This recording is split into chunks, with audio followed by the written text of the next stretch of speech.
So now, when we run the Bulls song code, you can see that depending on what the score was, so tracks 1 and 2 indicate that the Bulls had won by 10 or more. Tracks 3 and 4 indicate that they won between 0 and 10.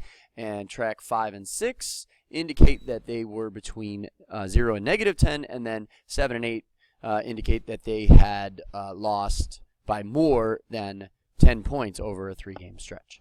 And so you can see that they show up. Now, if I hit play, I wanted the loudest and fastest sounds to be tracks 1 and 2, and then 3 and 4 I wanted to be kind of the intermediately fast sounds. Then 5 and 6 were slower and more quiet, and then 7 and 8 were the quietest and slowest sounds. So here is the song.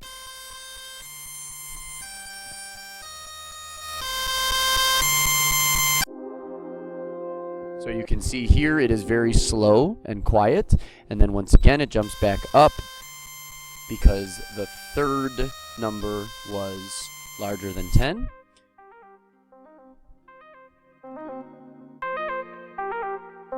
And this section is, of course, somewhat slow because they had lost by between 0 and -10.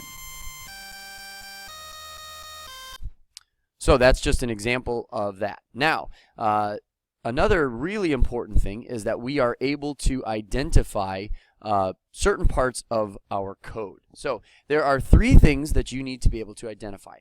They are mathematical and logical steps in your code. You need to be able to identify an algorithm and algorithms within an algorithm, and then an abstraction. So, in the Bulls code, all right, if I go down to the Bulls song function, you can see I have a number of mathematical and logical concepts here. So I have the if statement, the elif statement, elif, and the else. Those are the questions. So if s is greater than or equal to 10, then you would do this big win song. And so that gets us a mathematical and logical concept. Of course, the elif here gets the same thing. So mathematical and logical concepts are contained somewhere in here, and they help determine what plays.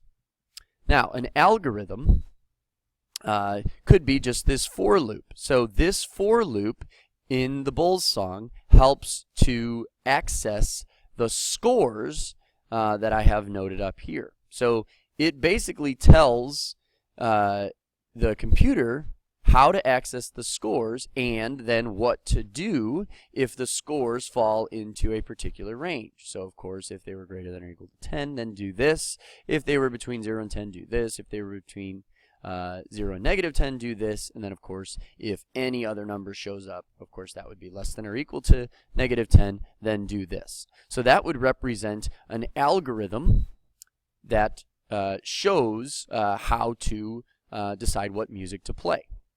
Now, an abstraction. So when I wanted to play the fast and loud sounds, I used this big win function.